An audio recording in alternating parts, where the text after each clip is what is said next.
Greetings, my dear viewer. You're on the channel The Price of Cheating. The channel is for those who appreciate traditional family values and condemn adultery. So be sure to subscribe to the channel. Let's get started. The night it all started falling apart is etched in my memory like it was yesterday. Zoe, my wife of 7 years, had told me once again that she'd be working late. Recently, this had become a common occurrence. She'd been staying late at the office frequently, always with a reasonable excuse. A tight deadline, an urgent client call, a team project that required her presence.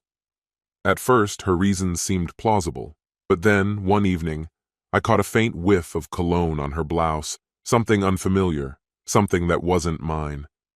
The image of her standing in the doorway with that tired smile, somehow not matching the look in her eyes, has stayed with me. I felt something was different, something I couldn't quite identify, but I pushed it away, convincing myself it was just a passing thought, a harmless worry. Yet that night, sleep eluded me, my mind racing with doubts that refused to quiet. Over the following days, my suspicions grew, pressing against me, insistent and unshakable. One evening, while Zoe was supposedly out at a business dinner, I sat at home, restless, half watching a movie after putting the kids to bed. My phone buzzed, breaking the silence. It was a message from my friend David. "Mateo, you okay? You seem distant lately," he texted. After hesitating, I decided to be honest. To tell you the truth, something doesn't feel right with Zoe. She's either working late, out with friends, or when she's here, she feels absent. David responded thoughtfully, his message straightforward. "Have you talked to her about it?" "I've tried," I replied. "But she just says I'm imagining things." David's answer was firm but gentle. "Look, I'm not saying there's anything going on, but if you're feeling this way, maybe it's worth looking into."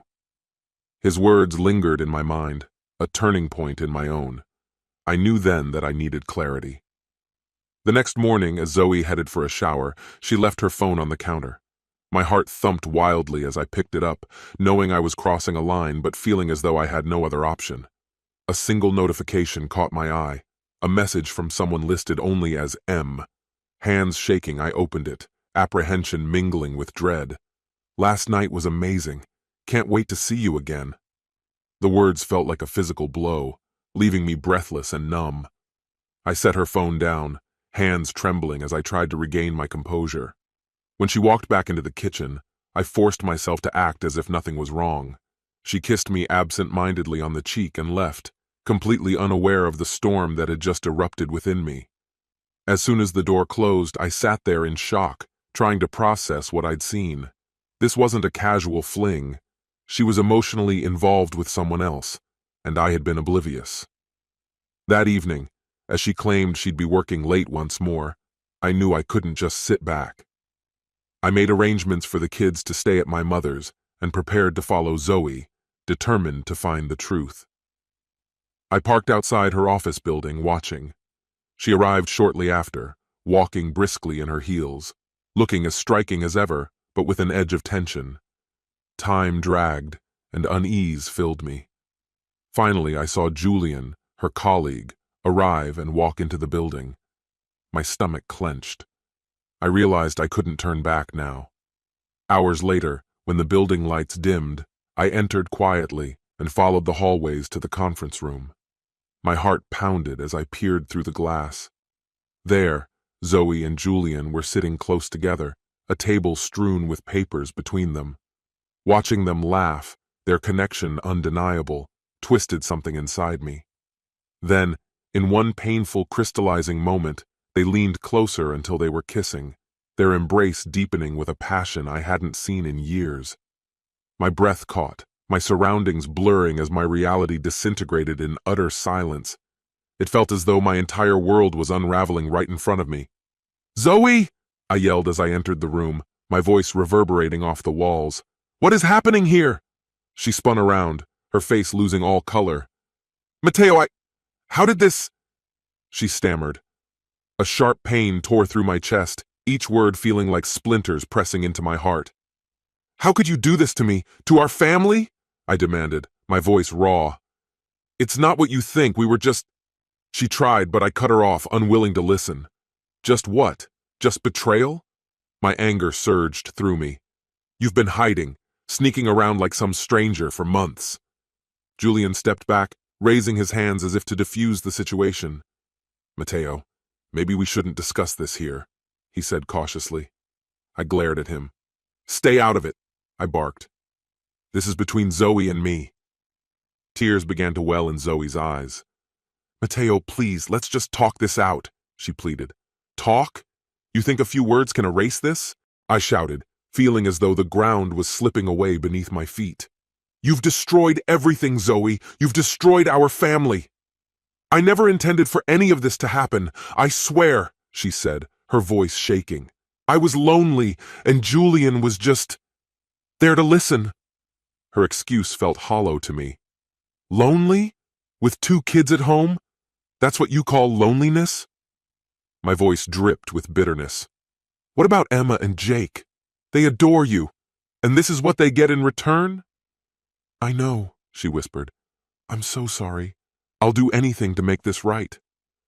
Her voice held desperation, but I couldn't hear her.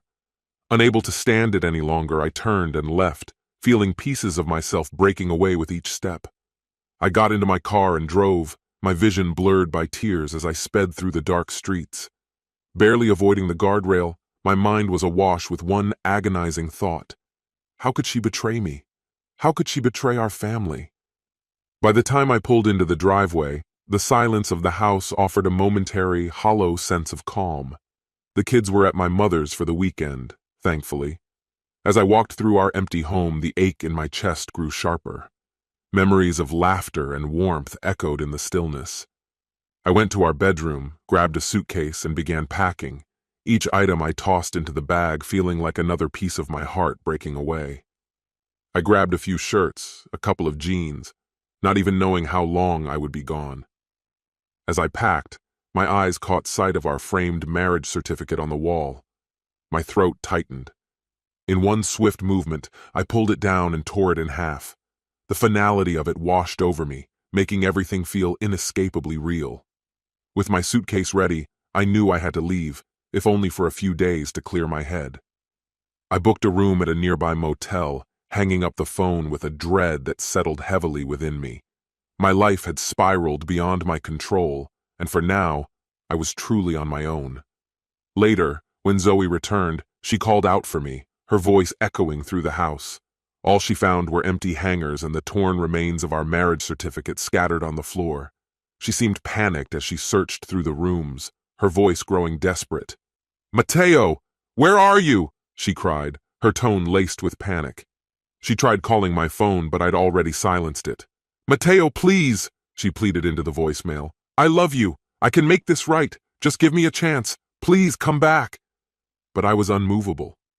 A few hours later, I confided in my friend David, finally sharing the suspicions that had haunted me. Zoe's betrayal struck deep, and the pain was suffocating. Desperate for some relief, I reached out to David, hoping he'd join me for a drink. We met at a bar near my motel, and as we sat together, I let the full weight of my heartbreak spill out. I told him I was ready to pursue a divorce, and he listened with patience and understanding. David even offered the name of a reputable attorney who could help me through the process. We ordered a few more rounds, and our conversation ran late into the evening. By the time I returned to the motel, exhaustion had set in. The next morning, I wandered aimlessly through a nearby park, my hands shaking as the truth of my situation fully settled in. Each step felt heavier than the last, and as the days passed, I remained in the motel, lost in long hours of contemplation, thinking about my marriage, my children, and the uncharted road ahead. Eventually, it was clear that I couldn't keep living in limbo. The love I'd once felt for Zoe had eroded, leaving nothing to rebuild. Finally, when I gathered the courage to call her, her voice was filled with desperation. Mateo, talk to me. I'll do whatever it takes to fix this. I love you, she said.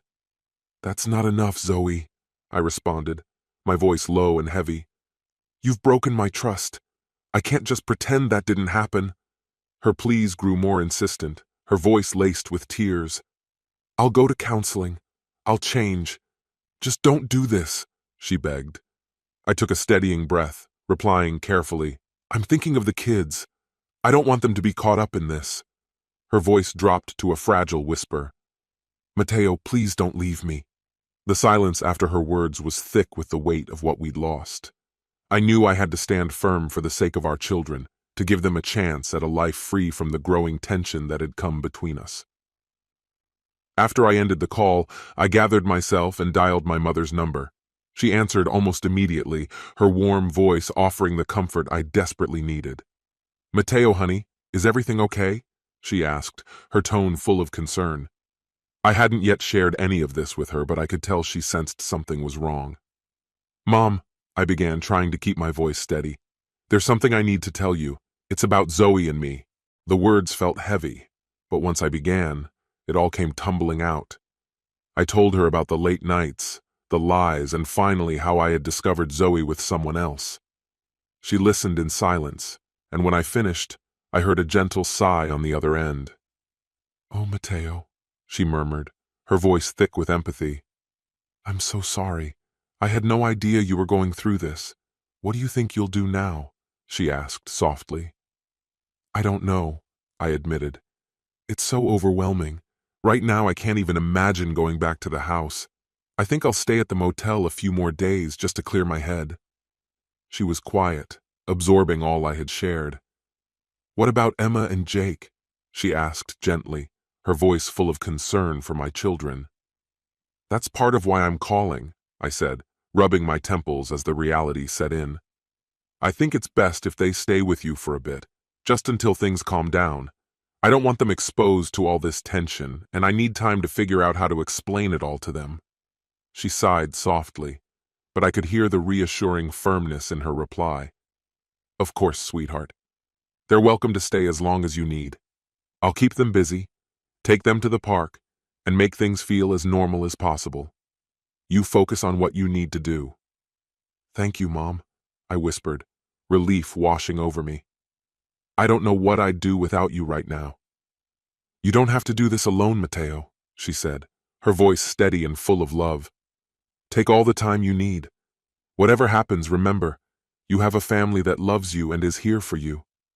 I nodded, even though she couldn't see me. Her words, her unwavering support, gave me a sense of comfort I hadn't felt in days. Knowing that Emma and Jake would be safe, surrounded by love and stability, brought me a sliver of peace in the middle of the storm. The road ahead stretched out dauntingly, yet at least I wasn't journeying it alone. Just days after it all began, I returned to the house. Zoe was there, waiting. Her face bore the evidence of endless tears, her eyes puffy and red, but strangely I felt no stir of emotion. I was there to gather the last of my things, to turn a new page without her. Mateo, please, she murmured as I packed up. We can fix this. I'll do anything. I responded with a tone as empty as I felt inside. Zoe, do you really think I could trust you after everything that's happened? Her voice broke as she reached out, desperate. I was lost, Mateo. I got tangled in something I never intended, but I see now how wrong I was. Please, we have to try, for Emma and Jake. I closed my suitcase, my chest heavy with an ache I couldn't define. I'm doing this for Emma and Jake, I said quietly. They deserve parents who truly respect each other. I can't give them that anymore. That same day, I made the call to my lawyer and began the divorce process. Breaking the news to the kids was the hardest thing I've ever done. They were too young to grasp why Daddy wasn't coming back, but I swore to myself that I'd stay present for them, striving to be the father they needed, even if it meant starting over completely. My priority was to shield them from the fallout of our broken marriage. In the following months, I rebuilt my life, piece by piece, discovering strength in corners of myself I didn't know existed. The nights were long, and the sting of betrayal didn't fade easily. But eventually, I settled into a new normal, one without deception or empty promises. Reflecting now, I realized that I lost something valuable back then, but I also unearthed what truly matters to me: honesty, loyalty, and a love that can endure. This concludes the story. If you like it, then put your powerful like and subscribe to the channel. Greetings, my dear viewer. You're on the channel The Price of Cheating. The channel is for those who appreciate traditional family values and condemn adultery. So be sure to subscribe to the channel. Let's get started. Grace and Logan had shared 12 years together, yet to her, the spark of their beginning remained vivid, almost as if it had all happened just yesterday. Every detail of their first encounter stood sharply in her mind. The way she first spotted him in that introductory sociology class during freshman year.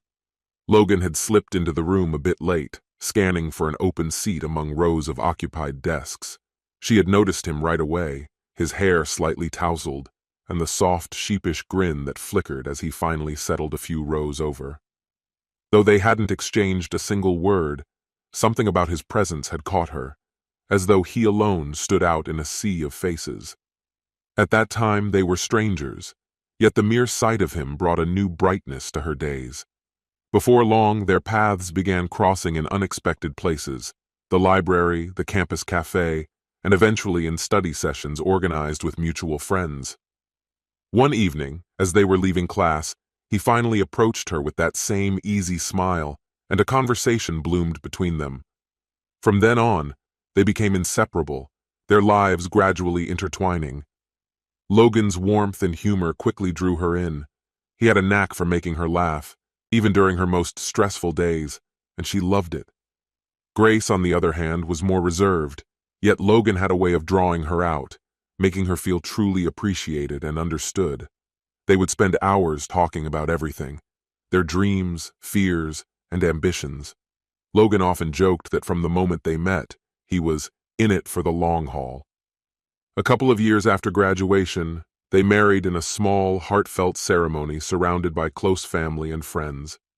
Soon they welcomed a son, Alex, a year into their marriage, followed by their daughter, Sophie, 3 years later. Their close-knit family grew, bound by love and shared routines.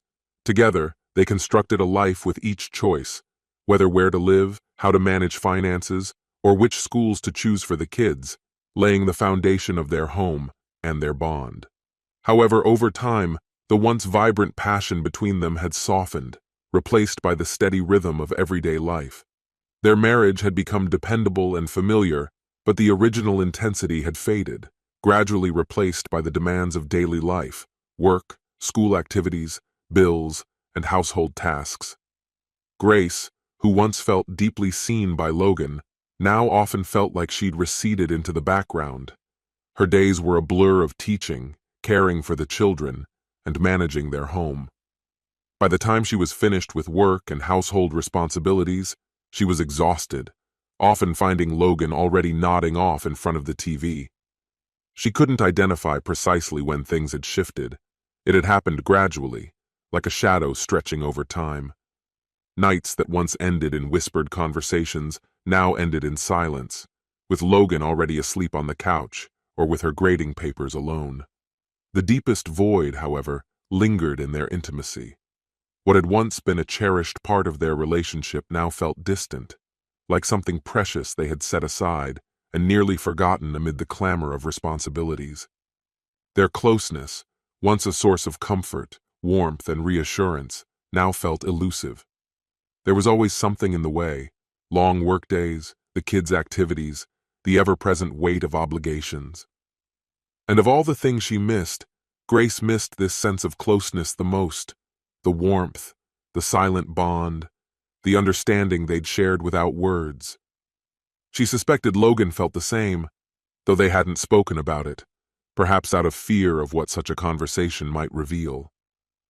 One afternoon, during a brief break between classes, Grace was skimming through her emails when one caught her eye: an invitation to her high school reunion. She hadn't been back to her hometown in years, and the thought of seeing her old friends stirred a deep nostalgia within her. She felt a sudden longing for the girl she used to be, for the days when her life had felt simpler, open to possibility. She wondered what had become of her old classmates, how their lives had turned out. That evening, with a tentative hopefulness, she brought it up to Logan. "Would you come with me to the reunion?" she asked, hoping the shared night could rekindle something between them. Logan looked back at her, his expression softened with an edge of regret. "I'd love to," he said sincerely. "But with this new project at work, I'll be tied up for the next few weeks. I don't think I can make it." Grace masked her disappointment with a practiced composure.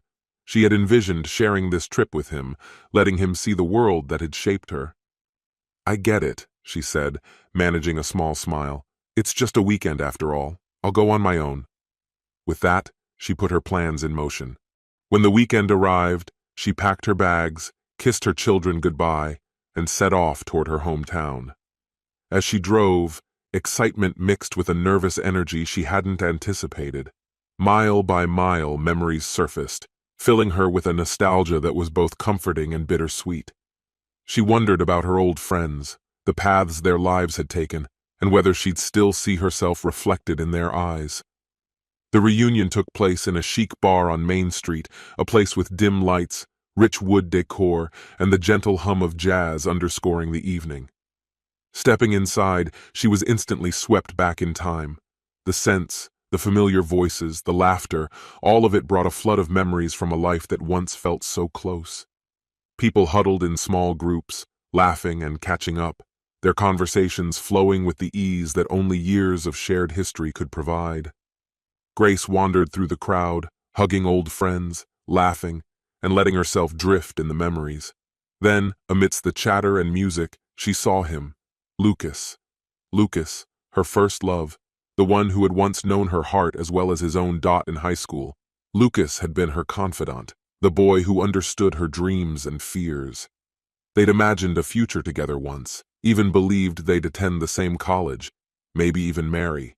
But life had pulled them in separate directions, and after graduation they'd lost touch, each swept away by the currents of adulthood. Seeing him again stirred emotions she hadn't expected. Lucas saw her at that exact moment, and his face broke into a warm smile as he made his way over. "Grace," he said, pulling her into a hug. "It's been way too long." They started talking, filling each other in on the years that had passed. Lucas had become a writer, recently divorced, and now lived just a few hours away. As they reminisced, their conversation settled into the familiar rhythm of old times, flowing as if the years between them had been merely days. Grace found herself laughing more than she had in a long time, sharing stories about their classmates' quirks, their misadventures, and memories only the two of them would understand. Being with him felt like slipping into a favorite sweater, warm, comfortable, and familiar. As the evening deepened, Lucas looked at her with a new intensity. "Want to get out of here?" he asked quietly. "Maybe find somewhere quieter where we can talk?" Grace felt a surge of emotion, a mix of anticipation and trepidation. She knew that agreeing might blur the lines she'd drawn, yet a part of her, the part that longed for connection, wanted to say yes. She nodded, and together they left the bar, stepping into the stillness of the night. They strolled to a small familiar park nearby, one they had frequented as teenagers. They found a bench under a canopy of trees, the soft glow of moonlight filtering down Dot. They sat in silence for a moment, each absorbed in memories. Grace took in the familiar surroundings, feeling a tender ache for the simpler days of her youth. "It's surreal, isn't it?" Lucas murmured, looking over at her. "Sitting here with you again. It feels like we're kids." Grace nodded, her voice barely audible. "It does. I haven't felt like this in ages." Lucas's eyes held a quiet understanding as he replied, "I get it. Life doesn't always go the way we think it will, does it?" Grace felt a tightness in her chest as she thought of Logan, her husband, and the life they'd built together. She loved him deeply, loved their children, their home, the life they shared. But there was an emptiness she couldn't ignore, a silent longing for something more raw and honest, a part of herself she had tried to bury, but that now, in this moment, felt impossible to silence. With Lucas by her side, feelings Grace had kept buried for years started to resurface. She whispered, almost to herself, "I feel like I'm slipping away, like I'm just existing without really living." The words escaped her before she could hold them back. Lucas reached out, taking her hand, his touch steadying her. "You don't have to explain," he said gently. "I understand more than you think." They sat together in quietness, her hand resting in his, while unspoken emotions lingered between them. Grace glanced at him, her heartbeat quickening as she felt a familiar, forbidden pull that she had long tried to ignore. She knew it was risky, knew she should hold back, but in that moment, all she wanted was to feel seen, to be understood, to be held. She leaned in, and their lips met in a gentle kiss that deepened slowly, carrying with it the weight of years of suppressed longing. As their kiss grew more intense, years of hidden emotions surged forward, washing away the barriers built by time and distance. A spark flared within her, awakening parts of herself she thought had dimmed. They ended up in Lucas's hotel room, and as dawn broke over the horizon, they shared a connection that reached to her core, a depth of closeness she hadn't felt in years. When she awoke later, however, a heavy sense of guilt descended upon her. She turned to see Lucas still asleep beside her, and, for a brief moment, allowed herself to look at him, feeling both warmth and remorse. She had crossed a line, one that couldn't be erased. Quietly, she slipped out of bed, dressed, and left the room without a word. Her heart pounded as she walked down the empty hotel corridor, the weight of her actions pressing down on her. The drive home blurred past, a rush of tangled emotions filling her mind. It was difficult to come to terms with what she had done. She knew it was a mistake, but deep within, she sensed it had also rekindled a part of herself she'd lost. When she arrived home, she saw Logan playing in the backyard with Alex and Sophie, their laughter ringing in the air. The scene was heartwarming, yet a pang of regret swelled in her chest as she realized what she had put at risk. In the days that followed, Grace immersed herself in her marriage. She pulled away from Lucas, ignoring his messages and calls, and threw her focus into reconnecting with Logan. She surprised him with small gestures, started meaningful conversations, and worked to be truly present during their time together. Logan noticed the difference, responding with kindness and affection she hadn't felt in so long. Their laughter returned, their shared moments became more genuine, and gradually, the closeness they'd been missing began to reappear. As months went by, Grace's bond with Logan grew stronger, yet the weight of her choice remained, a quiet reminder of the lines she had crossed. She knew the gravity of her mistake, and though the guilt remained, she also recognized that she had chosen her family, chosen to rebuild the love she had once nurtured so carefully. At times, her thoughts drifted back to Lucas, to the version of herself she had been with him, and to the risks that lingering desires could invite. Yet she found peace in knowing she had committed to her love, her life, and the family she held dear. The memory of that night would always linger, but she had learned to forgive herself, to move forward and to pour her heart into creating something lasting and true with the man she had chosen to love. This concludes the story. If you like it, then put your powerful like and subscribe to the channel. Greetings, my dear viewer. You're on the channel The Price of Cheating. The channel is for those who appreciate traditional family values and condemn adultery. So be sure to subscribe to the channel. Let's get started. Together, my kids and I went over the letter once more, making sure every word captured exactly what we needed to say. My teens pulled me into a hug. My daughter glanced up first, her eyes full of worry. "Dad, do you think she'll choose wisely?" she asked softly, concern shadowing her voice. "I hope so, for everyone's sake," I replied, though I felt a tremor of uncertainty.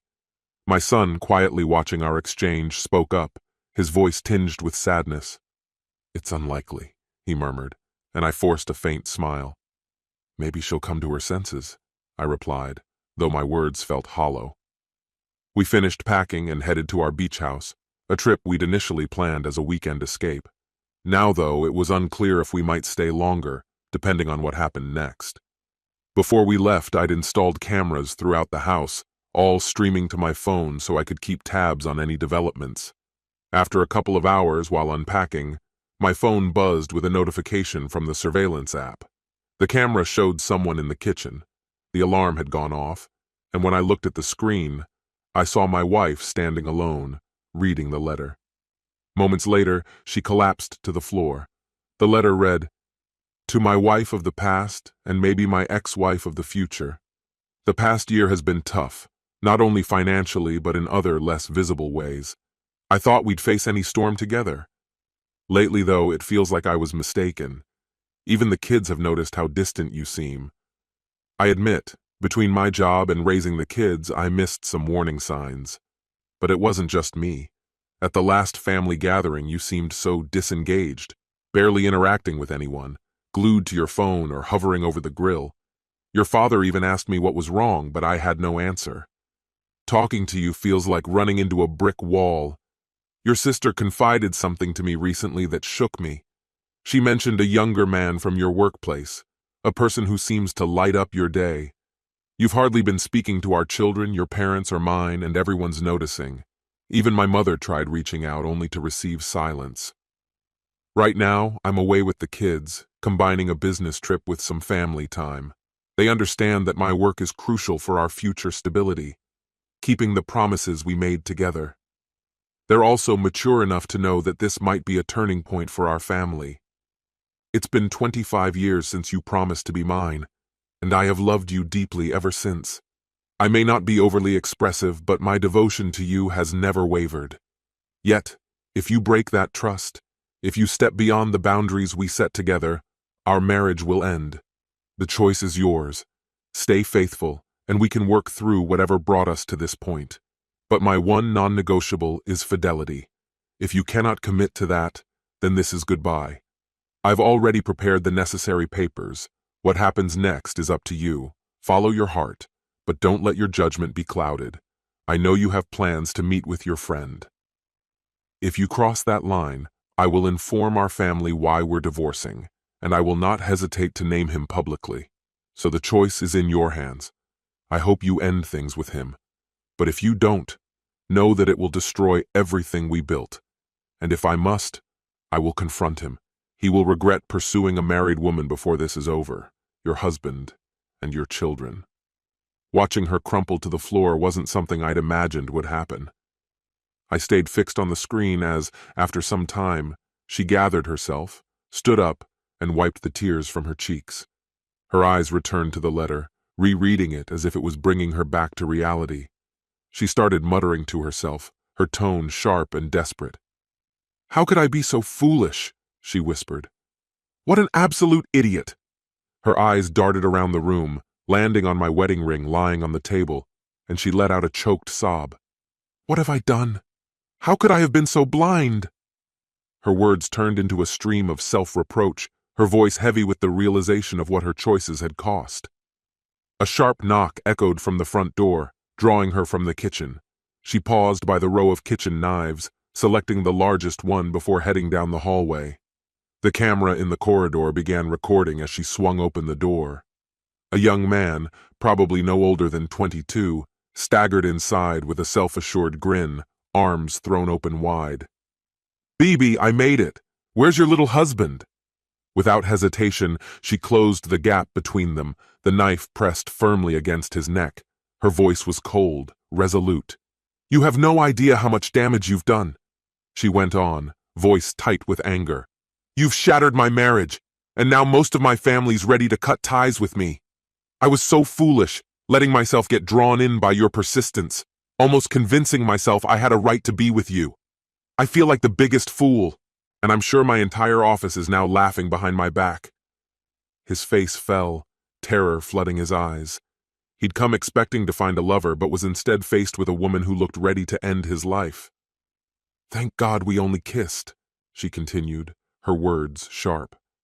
"When I speak to my husband again, whether he stays or leaves, I'll tell him how you spent a year trying to convince me that you were what I needed. A year of you nearly wearing me down." He inched forward, reaching out as if to push her back, but she pressed the blade harder into his skin, a thin line of blood emerging. "You're despicable," she spat.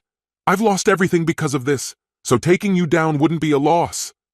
With a lethal calm, she locked eyes with him. "When you're dead, I'll make sure you go to hell as a eunuch. Now step back, open that door and leave. If you ever come near me, at work or anywhere else, you're finished."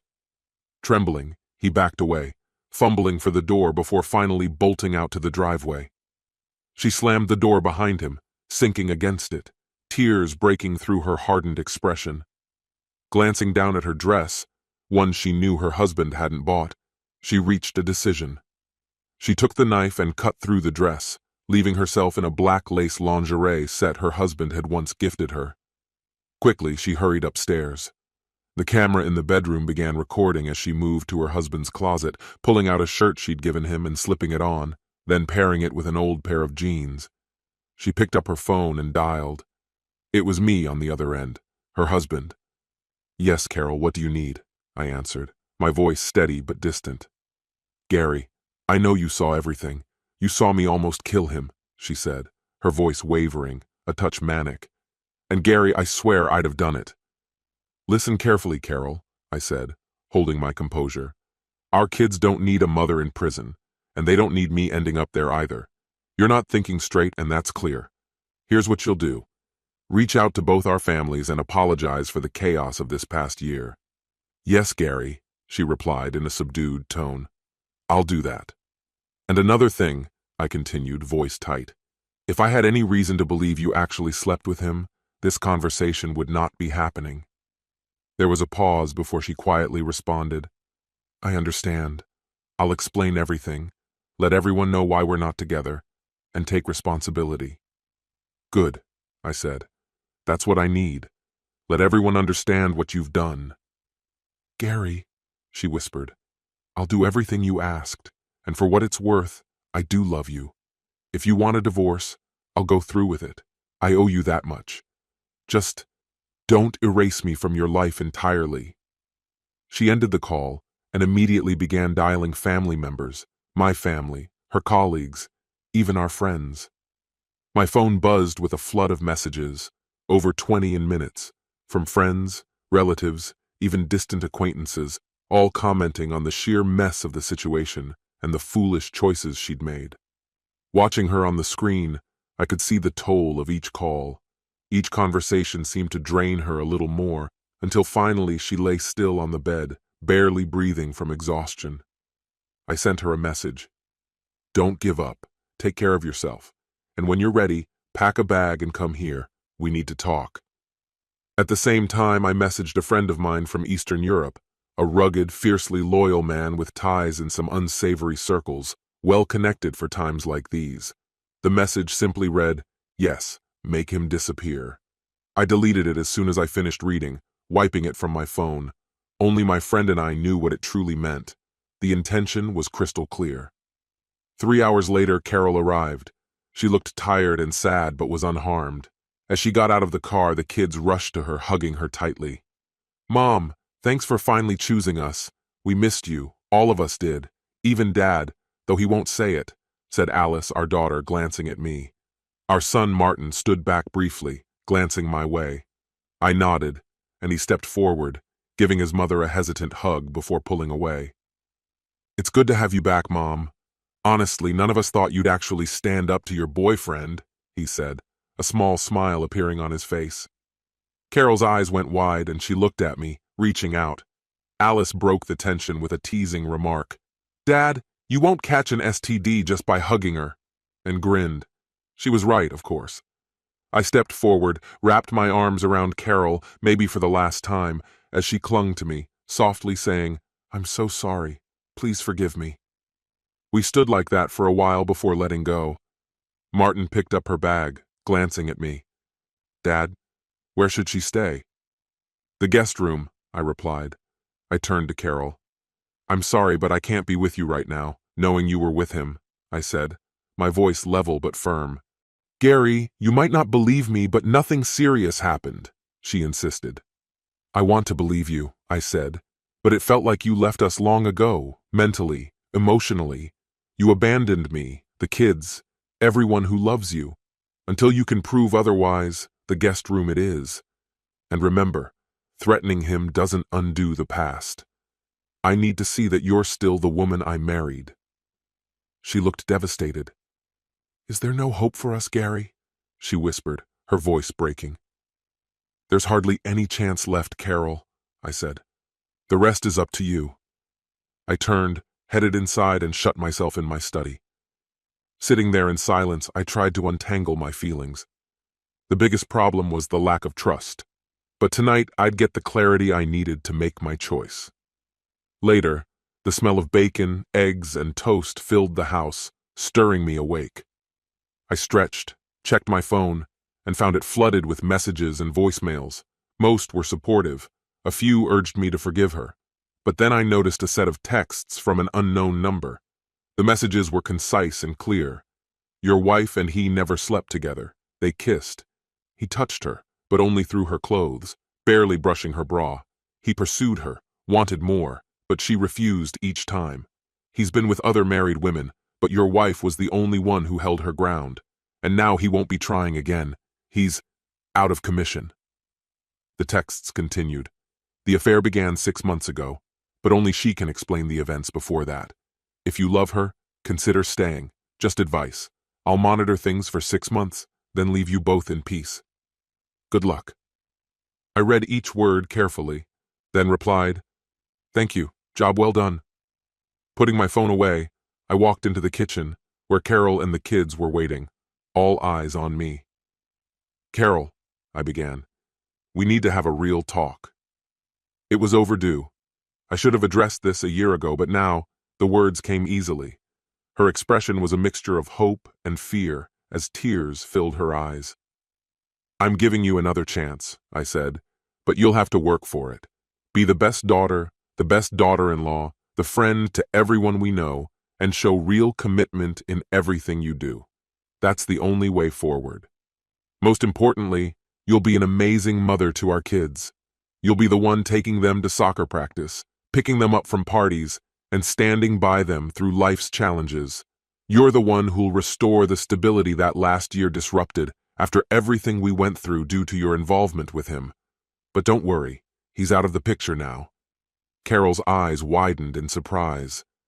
Gary, I'm at a loss for words, she responded, looking regretful.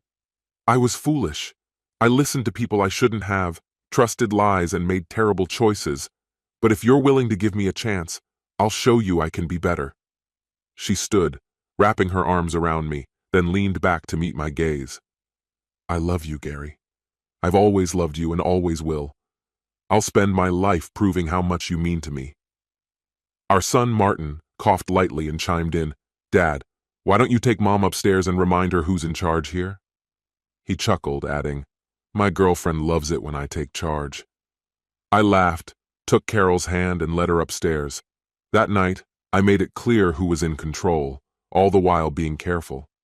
We were intimate for hours, and by the end, she was exhausted but wore a smile I hadn't seen in years. Over the next 2 weeks, Carol worked relentlessly to show her commitment, to me, our family, her co-workers, and especially to our children. Every evening she reassured me of her love, and nearly every morning I left for work with a renewed sense of connection. We started going out together again, to dinners, to bars. Carol dressed beautifully, but her behavior was always respectful, brushing off any glances from other men. She kept her phone on and shared her location, updating me even if she was with family or mutual friends. She chose not to go out alone, a decision she made herself, never something I imposed. She gave herself to me fully, but always by her own choice. I would never demand anything of her. At her next STD check, when the doctor asked about her past relationships, Carol held my hand and said, This man, my husband, is everything to me. No one could mean more. He's my life, and I'm his, forever. The doctor simply smiled and shook my hand. That evening, we were together without barriers, and I felt like our bond had finally healed.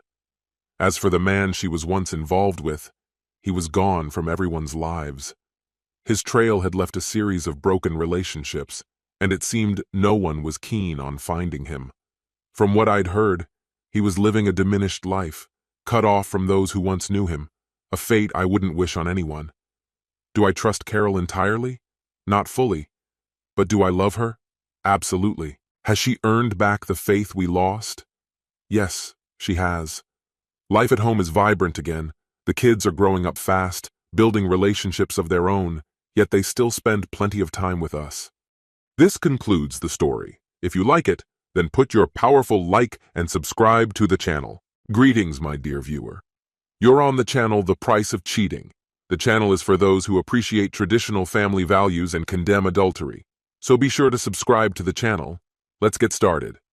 It's been nearly 2 years since that fateful Christmas party, yet the memory of that night refuses to fade.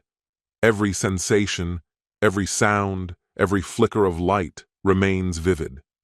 The steady pulse of the music seems to play on in my head, and I can still feel the warmth of the room mingling with the glow of the string lights that wrapped the venue in a festive charm. The entire company was present, immersed in laughter, drinks in hand, dressed to the nines. Beside me, Tiffany, my wife, stood out like a star in her shimmering red dress, exuding elegance. To understand the significance of that evening, let me rewind. Tiffany and I had been together for 8 years, 5 of them as husband and wife. From the outside, we seemed like the couple everyone aspired to be, or so I thought. Sure, we had our ups and downs, but I believed our love was solid, unshakable. Tiffany was everything one might hope for, brilliant, quick-witted, and excelling in her career as a marketing director. I admired her accomplishments and trusted her completely. When Christmas rolled around, her company organized a grand holiday party. Attendance wasn't optional. It was expected for employees and their partners. Her boss, Rick, had made that clear. "It's supposed to be some team-building thing," Tiffany explained with a roll of her eyes. Something about Rick always made me uneasy. His name came up in our conversations too often for my liking, and the way she spoke about him left me feeling diminished. One day, I couldn't help but ask, "Don't you think you mention him a bit too much?" She'd laughed it off, calling it work talk, and assured me he was just a demanding boss, someone she found more intimidating than anything. But that night at the party, Rick didn't come across as intimidating at all. The event was lavish, live music, an open bar, and attendees dressed to impress. Tiffany and I mingled, chatting with her colleagues and sharing laughs. Yet, every now and then, I caught her looking across the room, her gaze lingering on Rick. His commanding presence seemed to draw everyone's attention, including hers. It unsettled me, though I tried to push the feeling aside. I convinced myself it was my imagination, a symptom of my own insecurities. As the evening unfolded and the drinks flowed, I found myself engrossed in conversation with a group of her co-workers. At some point, I realized Tiffany was no longer beside me. I scanned the room, but she was nowhere in sight. "Have you seen Tiffany?" I asked a few people nearby. Miley, one of her colleagues, hesitated before answering. "I think I saw her head upstairs with Rick," she said, avoiding my eyes. Her tone sent a chill down my spine. My chest tightened with an unshakable sense of foreboding. Excusing myself, I headed toward the elevator, hoping to find her upstairs, perhaps caught up in an innocent work-related discussion. The elevator ride felt like an eternity. My mind raced, each second intensifying my apprehension. When the doors finally opened, I stepped into a dim, hushed hallway. The contrast to the lively atmosphere downstairs was stark. Closed doors lined the corridor, some slightly ajar, revealing muted conversations and fleeting shadows. The festive ambiance felt tainted, replaced by something heavy and ominous. At the end of the hall stood Rick's office. Its glass walls were concealed by tightly shut blinds, projecting an eerie sense of privacy. My steps slowed as I approached, my heartbeat thundering in my ears. Each step felt heavier than the last, but I couldn't stop. I had to know. As I neared the office, faint sounds seeped through the door, soft voices, followed by a muffled moan. The sound sliced through me, freezing me in place. My heart sank, my fists clenched involuntarily, and a cold dread settled deep in my gut. Part of me wanted to turn back, to preserve the illusion of normalcy. But the other part, the one that needed answers, refused to let me retreat. With a trembling hand, I pushed the door open. The scene inside confirmed my worst fears. Tiffany was on Rick's desk, her once pristine red dress hiked up, her hair a disheveled mess. Rick stood there, utterly composed, as if he hadn't a care in the world. Tiffany, on the other hand, froze when she saw me, her face draining of color. "Ben, she stuttered, scrambling off the desk and fumbling to adjust her dress. Her wide, panicked eyes met mine, filled with something between shame and desperation. "What the hell is this, Tiffany?" My voice barely broke the silence, trembling with a mix of fury and heartbreak. "Ben, I'm so sorry," she began, her voice cracking. "This wasn't supposed to happen." But I wasn't interested in hearing her apologies. "Didn't mean for what? To betray your husband with your boss at the office Christmas party?" My voice slashed through the silence, each word colder and sharper than I thought myself capable of. Rick stood awkwardly a few steps away, fiddling with his tie as though it held the answers he couldn't articulate. He didn't look apologetic. If anything, he seemed bored, as though this confrontation was an inconvenience. Tiffany reached out to me, her hands shaking violently, tears streaking down her flushed face. "Ben, please," she choked out, her voice quivering. "This isn't what I wanted. It was a horrible mistake, a terrible lapse in judgment." "A mistake?"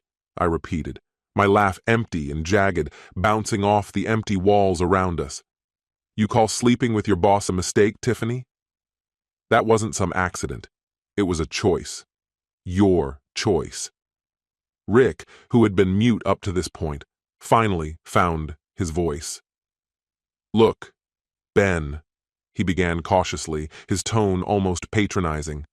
"Maybe we should all just calm down. Things got a little out of hand." "Out of hand?"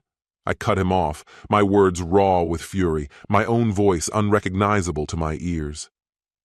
"You're her boss, Rick. The line couldn't have been clearer, and yet you went out of your way to obliterate it. What kind of man preys on someone like this? What's wrong with you?" Rick shrugged, a move so indifferent it felt like a match thrown onto an already raging fire. His nonchalance was infuriating, a stark reminder of how little he cared. "You're not even sorry, are you?" I growled, my anger boiling over. "You don't even have the decency to fake regret.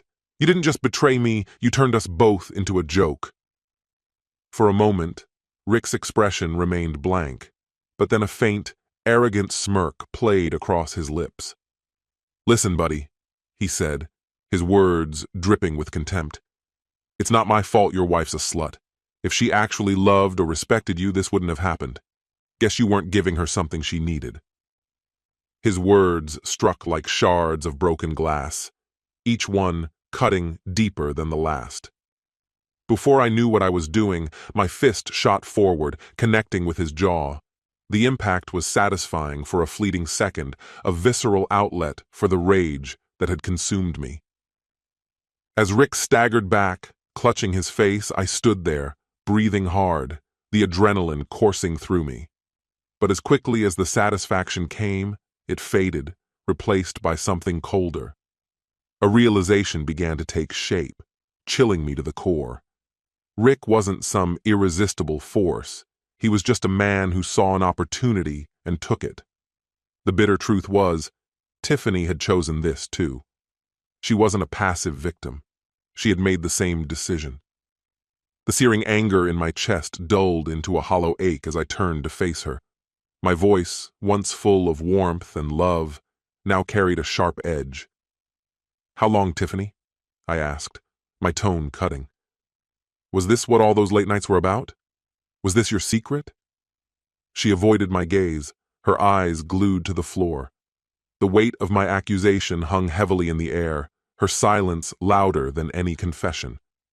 I stepped closer, my voice cracking under the strain of heartbreak and fury. "How long has this been going on? How many times did you lie to my face, telling me you were working late? How many times did I trust you, believe you, while you were with him? Was I that naive? That blind? Did you think I'd never figure it out? Or did you think I was just too stupid to see it?" Her lips parted, but no words came. Instead, fresh tears spilled down her cheeks as she moved toward me, her hands reaching out as if to close the growing distance between us. "Ben, please, let me explain." "Don't," I snapped, holding up my hand to stop her. The gap between us felt insurmountable, as if her choices had carved an unbridgeable canyon. The woman I once knew, the woman I trusted, now felt like a stranger. "Keep your apologies. They hold no value for me anymore."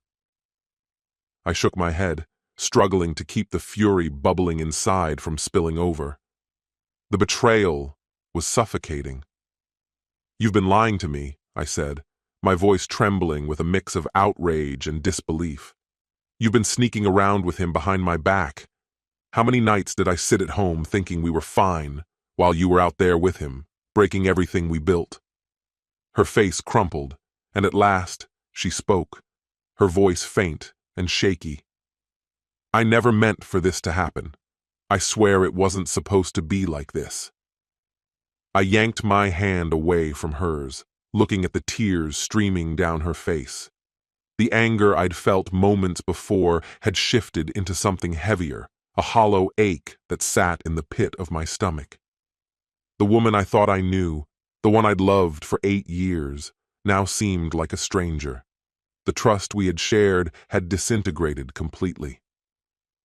"I'm done, Tiffany," I said, my voice eerily calm, stripped of all emotion.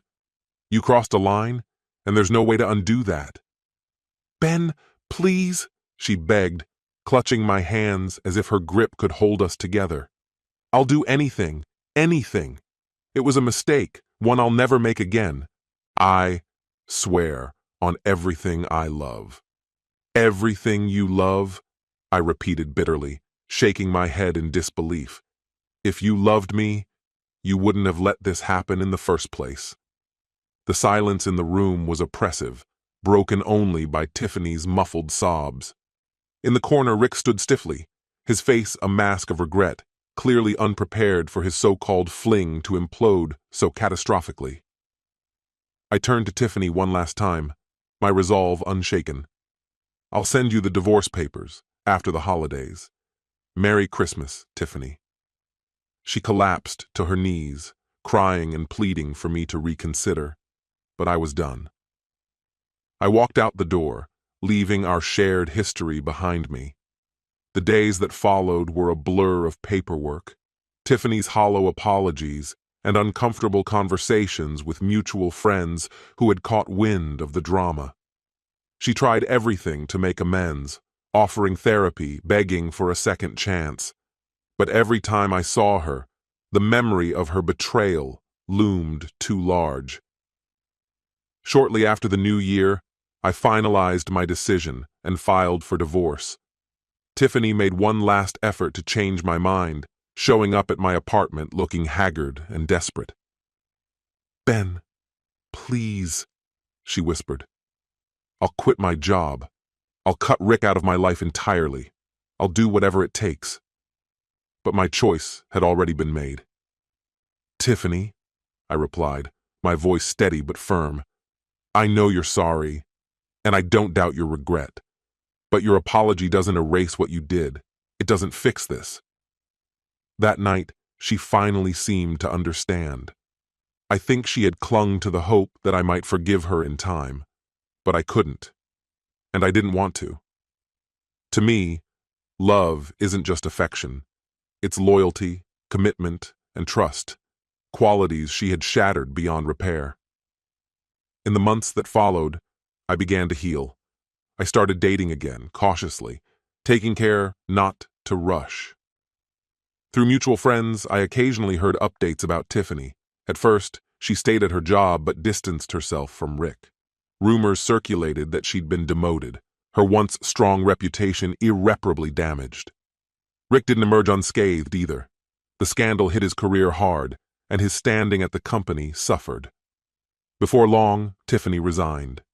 The judgmental stares, whispered gossip, and strained atmosphere became too much for her. She didn't just lose her job, She lost the confidence and pride she had once worn so easily. The last time I heard from her was months later, in the form of a handwritten letter.